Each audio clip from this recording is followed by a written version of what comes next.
Assalamu alaikum. This is Greenpeace School online teaching system.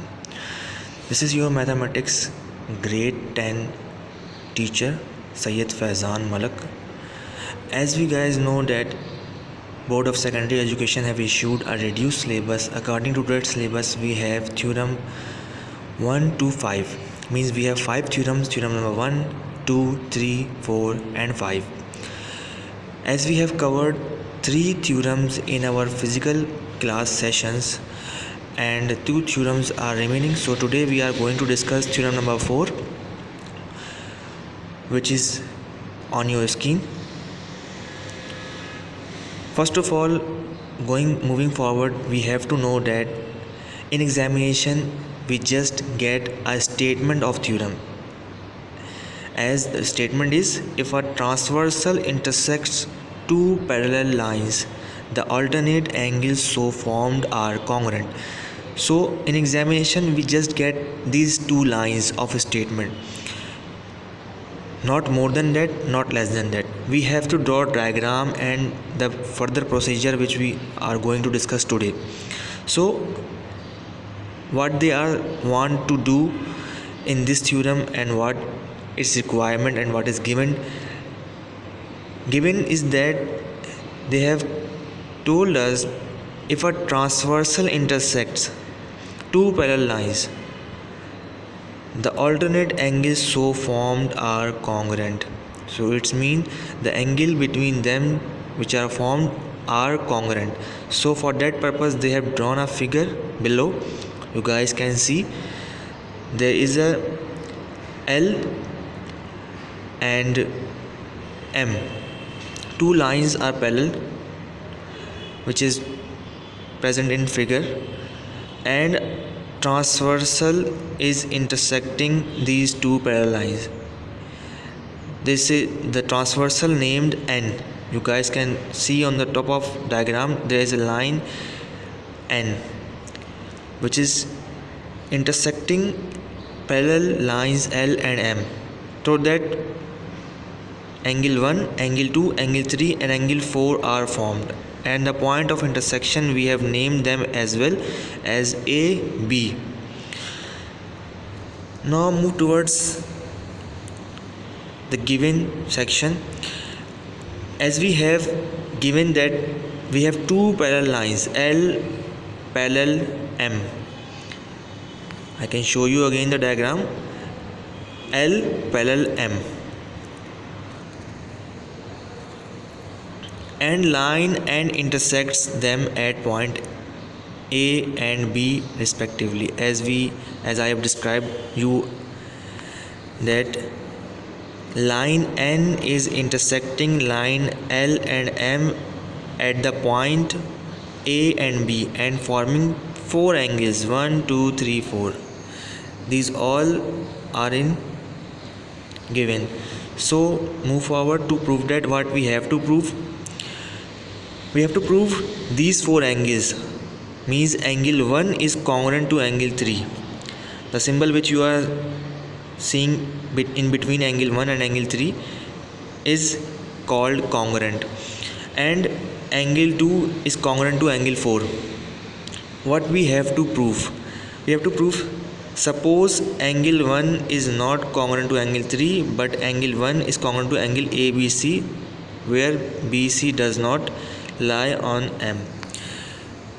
They have given the statement the alternate angles so formed are congruent, means angle 1 and angle 4 are congruent.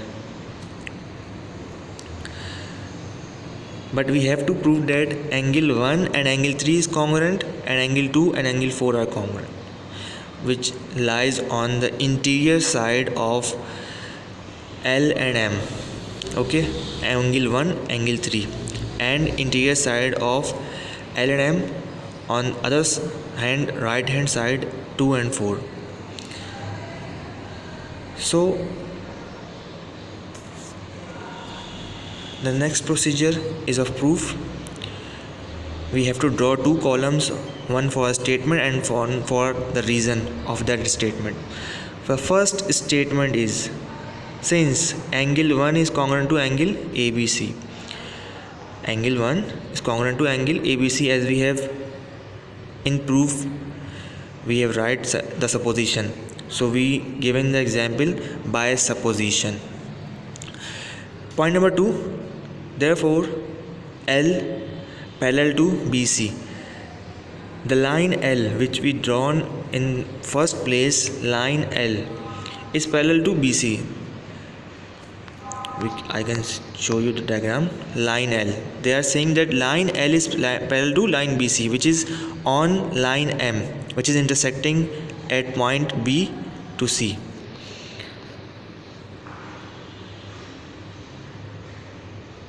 The reason they are giving in second statement that angle 1 and angle ABC are congruent, which is proved by theorem 3.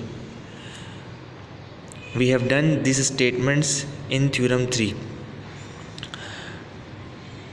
Now move towards the third point. But L is parallel to M. They are saying but L is parallel to M. In second point we are saying L is parallel to BC, but in third point they are saying L is parallel to M. So how we have to prove that? We are giving that it's in given. I am again show you the second page that it's in given that L is parallel to M. So we have given the reason that it's in given.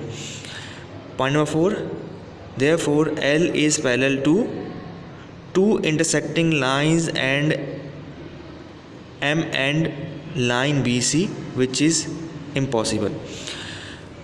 The parallel lines, it is not possible that one parallel line is which is intersecting line M, means L is parallel to M and BC is that line which is intersecting M. It is not possible the line which is intersecting the second parallel line is parallel to first line.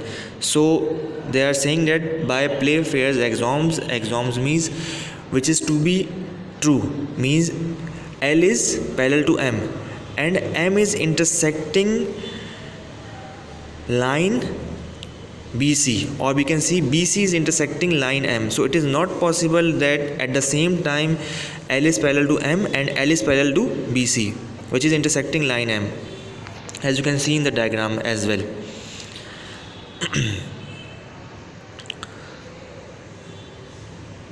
So statement number 5, therefore angle 1 is congruent to angle 3.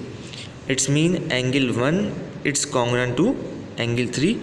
Our supposition that angle 1 is congruent to angle ABC leads to an absurd result, means it is a foolish kind of result providing to us by that supposition. Means at the same time angle 1 is congruent to angle ABC and is congruent to angle 3. You guys can see the figure as well. So it is not possible. Okay, see the angle ABC which is congruent to angle 1. It is not possible at the same time that angle 1 is congruent to angle 3. Now move towards the last point. Similarly, angle 2 is congruent to angle 4 by the above process. Means the same process which we have covered for angle proving the angle 1 congruent to angle 3 may be follow for the same angle 2 congruent to angle 4, but we didn't need to perform that these 5 steps again.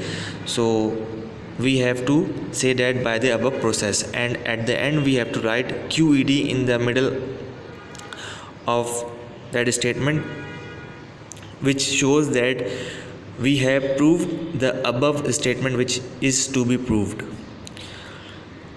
I hope so you guys may understand. If you guys have any query, any question regarding